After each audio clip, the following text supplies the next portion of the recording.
Bonjour tout le monde, bienvenue au Bracket Show. Bonjour Eric, Bonjour Bruno. ça va bien? Ben oui, ça va bien et toi? Écoute, ça fait longtemps qu'on n'a pas fait de nouveaux épisodes, puis là, on est en période un petit peu d'isolement, donc on essaie de formuler un peu différente à partir de maintenant pour essayer de vous offrir du contenu. Oui, effectivement, ça va être différent, mais je pense que le contenu va y être comme d'habitude. Donc là-dessus, je pense pas que les gens vont être déçus par rapport à ça. Ouais. Donc là, aujourd'hui, Bruno, toi, ce que tu aimerais, en fait, on commence une série de quelques vidéos qui vont parler de Blazor. Oui, Puis ce qu'on aimerait parler comme premier épisode dans la série, ça serait comment introduire peut-être une meilleure façon de gérer la connexion avec les données dans Blazor. oui, ben dans le fond, ce que je veux, parce qu'évidemment, là, on parle de Blazor. Pour ceux qui ne connaissent pas Blazor, c'est le framework que Microsoft ont développé qui permet, grâce à WebAssembly, d'exécuter des applications côté client sans aucune ligne de JavaScript, ou presque. Mais donc, c'est vraiment quand même assez révolutionnaire de ce point de vue-là, parce qu'on peut tout faire notre code client en C#. Donc, c'est ça. Moi, ça fait quelques temps que je suis assez intéressé à ce domaine-là. J'ai récemment eu la chance d'en parler à la conférence Blazor Day qui a eu lieu en juin. Donc, là, j'avais envie de faire quelques vidéos pour donner des petits trucs, des petites choses, voir comment on peut amener nos applications à un autre niveau avec Blazor. Ouais. Puis donc, c'est ça. Comme tu disais, premier aspect que je voulais voir, c'est dans le fond, le state management. State management qu'on connaît beaucoup dans des applications, par exemple Angular ou React avec Redux, le pattern Flux, où dans le fond, on dispatche des actions, puis par la suite, on a des reducers, d'autres types d'objets qui vont aller transformer nos données vers un state, un état qui est immuable. Donc, sur lequel on peut faire des queries pour aller chercher nos informations qui sont, dans le fond, la vérité absolue de ce que notre client connaît. Ça rejoint quelque chose qui me tient beaucoup à cœur, que j'ai fait pas mal de blogs puis de conférences dans le passé. C'est un peu le pattern CQRS, en fond. Donc, Effectivement, oui, parce que on revient à toujours envoyer des actions pour ce qu'on veut faire, mais jamais on va aller nous-mêmes chercher l'information. C'est notre store, dans le fond, qui va s'occuper de recevoir des actions à faire, modifier notre state, puis nous, après ça, on va juste chercher l'information là-dedans. OK. Donc, là, on est parti à partir d'une application. Je pense que c'est l'application Vanille qu'on fait quand on fait une Oui, nouvelle application Blazor avec .NET Core et tout, là. Donc, exactement. Je suis parti vraiment de l'application Vanille. Là, c'est sûr que j'ai préinstallé les packages qu'on a besoin pour la série.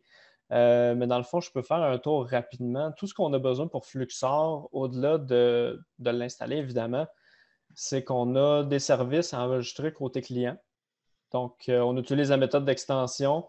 On y indique quel assembly scanner pour aller chercher les objets qu'il y a besoin. On va voir un peu plus en détail tantôt les objets qu'on utilise. Puis, j'ai aussi installé le package pour permettre d'utiliser les DevTools de Redux. Donc, pour être capable dans le navigateur, quand on débug, de voir l'état puis de quand même être capable de refaire le playback de notre séquence d'événements.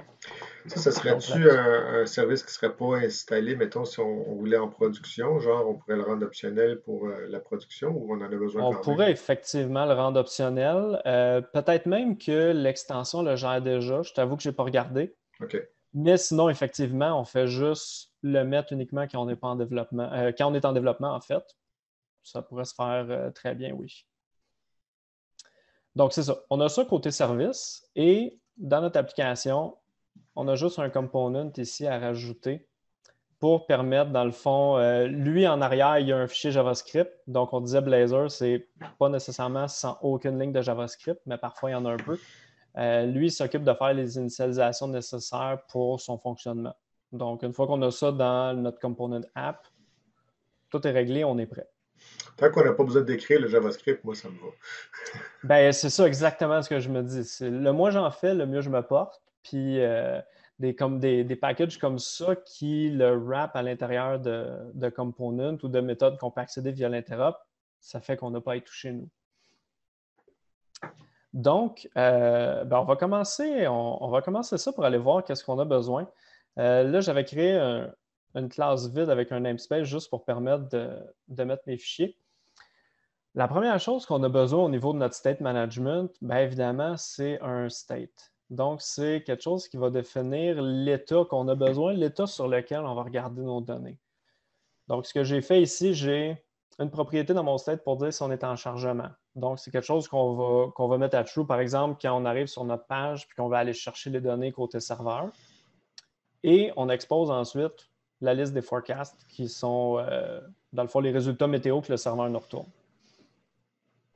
Moi, ce que j'aime bien aussi côté state, au lieu d'avoir mon constructeur public qui me permet de réinitialiser une nouvelle version de mon state, j'aime bien le mettre privé avec des méthodes qui vont vraiment me dire qu'est-ce que je suis en train de faire à mon state. Par exemple, quand je suis en train de loader, de charger les données, c'est un state que le loading est à true et j'ai aucune donnée parce que je m'en vais les chercher côté serveur. Par la suite, ben, quand je fais un state avec un résultat, évidemment, j'ai mon résultat, donc je ne suis plus en train de loader, je ne suis plus en train de charger et j'ai mes données. Donc, ça, c'est le premier morceau. Par la suite, puis là, je vais même tout de suite le déplacer dans une autre classe pour pas qu'on ait de bruit, ou en fait, je vais le faire après. Deuxième étape qu'on a avec ça qui permet d'activer ça au niveau de Fluxor, c'est une feature. La feature, dans le fond, ça, c'est quelque chose qui est détecté automatiquement via les packages de Fluxor qui va, lui, dans le fond, on lui donne le nom qui va se servir pour avoir un nom, dans le fond, le nom de la fonctionnalité qui contient notre état. Puis on lui donne un état initial. Fait que nous, dans le fond, au démarrage de l'application, on n'est pas en chargement ou pas, on n'a pas de données. Donc, on a un state qui contient nul parce qu'on n'est pas en train de charger, puis on n'a aucune donnée. Puis là, lui, je vais le tasser. Et voilà. Là, par la suite, ce qu'on a besoin avec ça, c'est évidemment, tantôt, on parlait d'action. On va s'ajouter une action qui est simplement une classe vide comme ça pour dire j'ai une action pour aller chercher mes données. La classe n'a pas besoin de plus que ça. C'est tout ce qu'elle a besoin parce que dans le fond, on n'a pas aucune information à passer. C'est vraiment juste de dire j'ai besoin de l'information. Si on avait besoin de passer des paramètres à l'action, par exemple, si on voulait aller chercher les forecasts pour une ville en particulier, ça pourrait faire partie des paramètres de cette action-là. Effectivement. Puis tu vas voir, j'ai une autre action un peu plus loin où j'ai des paramètres, donc on va voir un peu le fonctionnement que ça peut prendre. Là, on va aller côté de notre component pour justement commencer à intégrer un peu l'idée de l'action. Donc, le fetch data très standard, quand on arrive sur la page, qui a un array de forecast, puis lui, à l'initialisation, il allait chercher via le service les données. Nous, ce qu'on va faire, c'est qu'on va plutôt s'injecter un iDispatcher, qui est une des composantes de Fluxor, comme ça. Puis lui, ce qu'on va lui dire, c'est simplement quand j'arrive sur la page, on a la méthode dispatch et on veut une nouvelle action. Là, je devrais avoir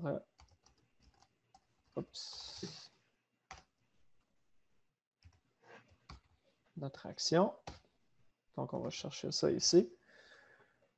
On fait juste lui dire qu'on dispatche notre action. Oui.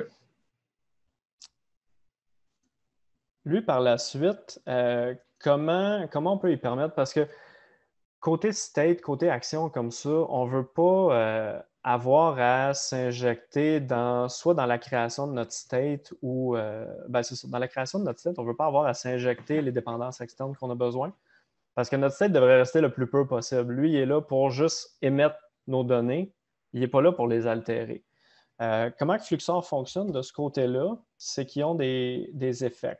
Donc, les effets, c'est ce qui vient interagir sur les données. Donc, par exemple, ici, là, je reçois mon service de météo dans le constructeur de l'effect. On doit ajouter l'attribut effect method sur la méthode qu'il fait. Donc, le nom n'est pas important.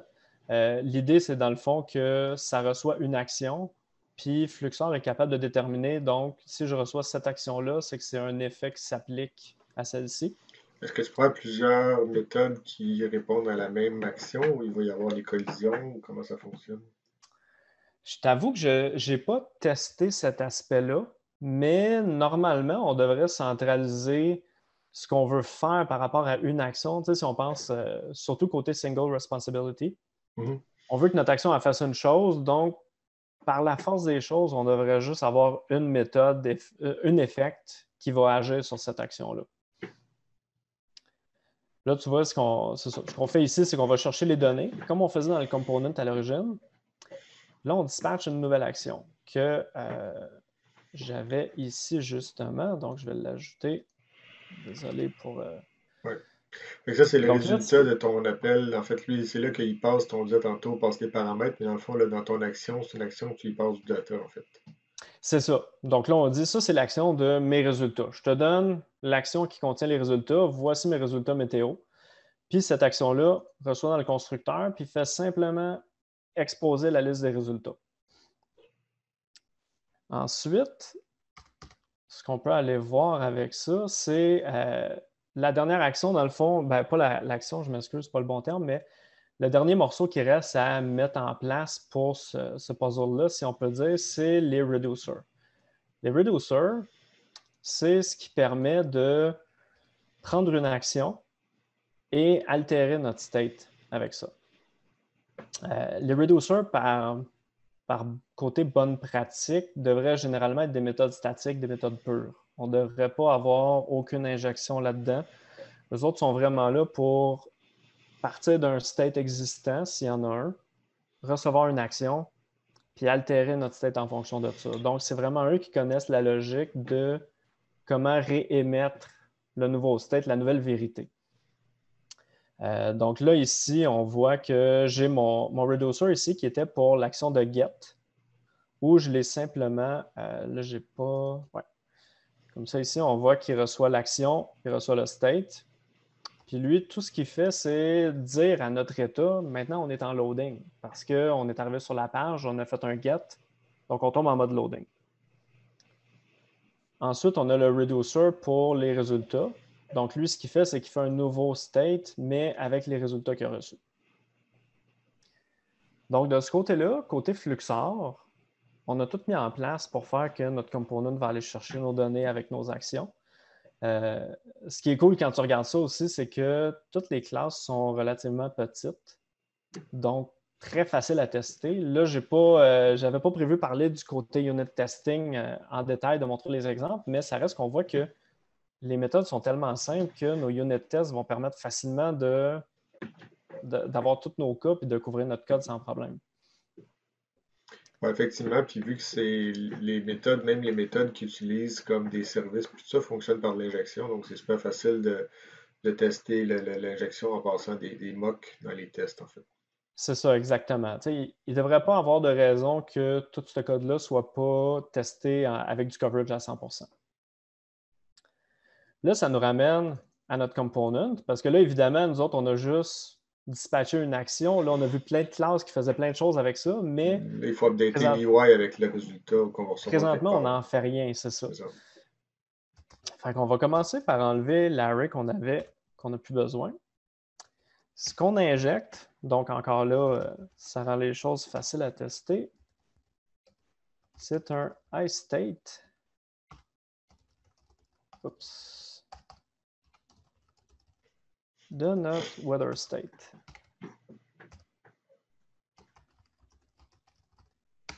Donc, nous, on reçoit ça. On reçoit l'interface, dans le fond, le wrapper qui contient notre état. Puis au-delà de ça, côté injection, on n'a rien d'autre à faire. On le laisse dispatcher son action. On va basculer côté HTML. Donc là, ici, évidemment, on n'a plus notre array local qu'on avait auparavant. Ce qu'on veut faire, c'est aller sur notre state, puis retrouver les propriétés qu'on expose. Donc, si c'est en loading, tu m'affiches ça. Sinon, ben, on va afficher les données.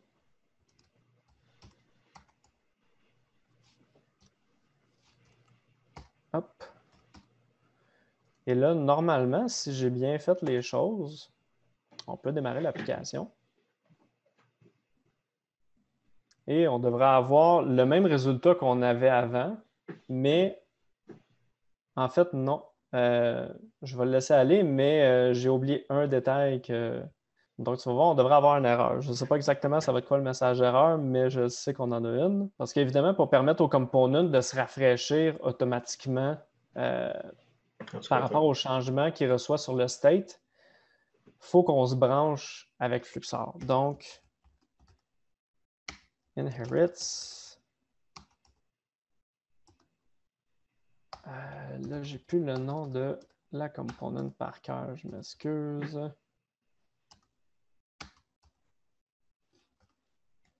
Fluxor component.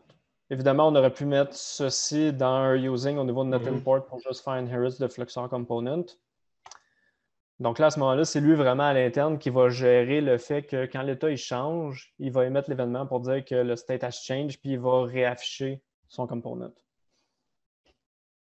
Et on a encore une erreur. Je t'avoue que celle-là, je ne suis pas certain c'est quoi, mais on peut aller voir en même temps.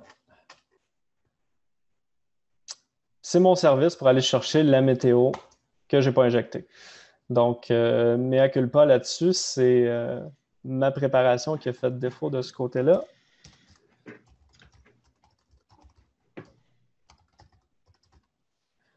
Donc, on va aller ajouter le weather service. Hop. Et la troisième, ça devrait être la bonne.